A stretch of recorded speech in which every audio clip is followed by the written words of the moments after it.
گاه انسان به بنبست مواجه می شود، در سر راهش مریضی ها، بیماری ها، فقر، قرضداری، پریشانی، ناآرامی، عدم آرامش، از دست دادن فرزند، زندگی پیچیده شده، دروازه ها همه بسته شده. انسان مواجه می شود تا اینکه پی ببره که تو ضعیف، بنده ناتوان، نیازمند خدایی که بی نیاز و غنی هست. هیچگاه فکر نکنی که من نیاز ندارم. هیچ وقت این ثروت تو، این سلامتی تو، این قدرت تو، این جوانی تو، این شهرت تو، این چوکی تو را فریب نده و تو احساس کنی دیگه من نیازی به الله تبارک و تعالی ندارم. این نیاز نباید به بینیازی تبدیل بشه، بعد بگه ما بینیازیم، نیاز به رب العزت و الجلال نداریم. انسان نیایشگر همواره دست به حضور الله تبارک و تعالی بلند می کند، میگه من هرچی دارم از جانب الله هست.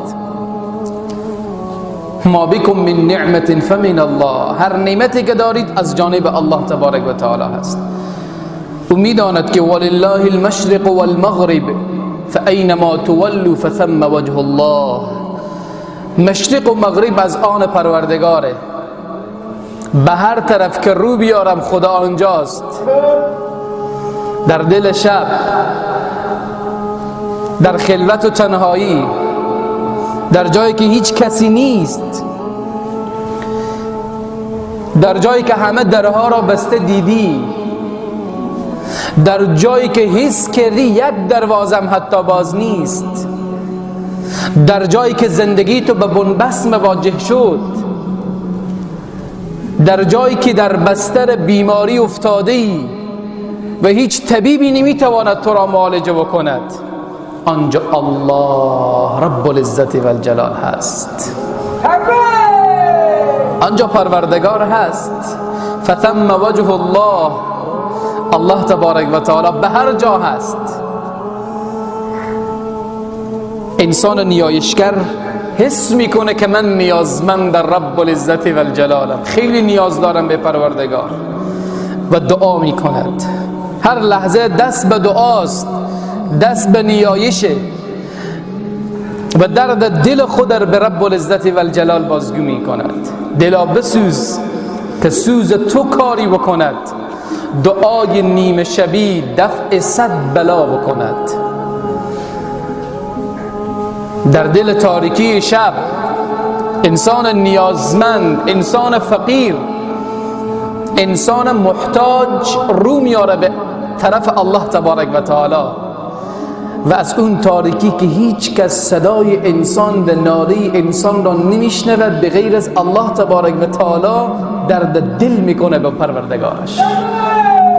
این نیازمنده.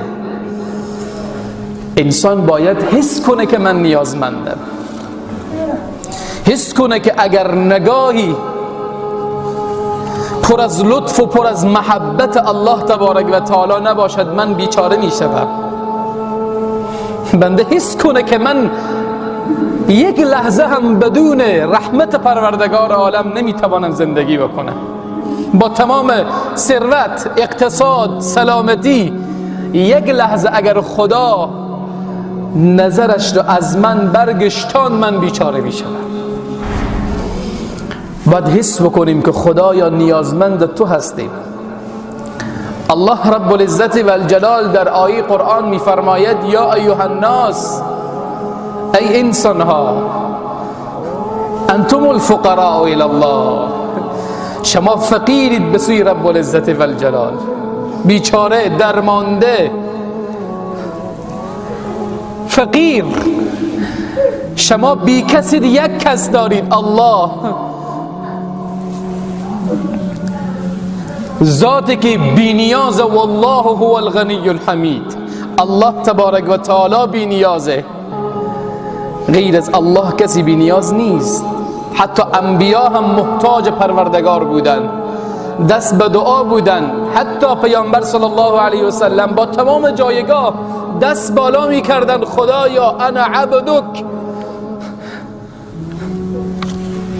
خدایا رسول الله یک بنده ای تو بیش نیست. با وصفی که پیامبر اولوالعزم الله خاتم النبیین، انا عبدک، یک بنده ای تو هستم. سبحان الذي اسرا بعبده لیلا من المسجد الحرام الى المسجد الاقصى. بالاترین مداری که بر پیامبر از جانب الله داده شد مقام عبودیت و بندگی.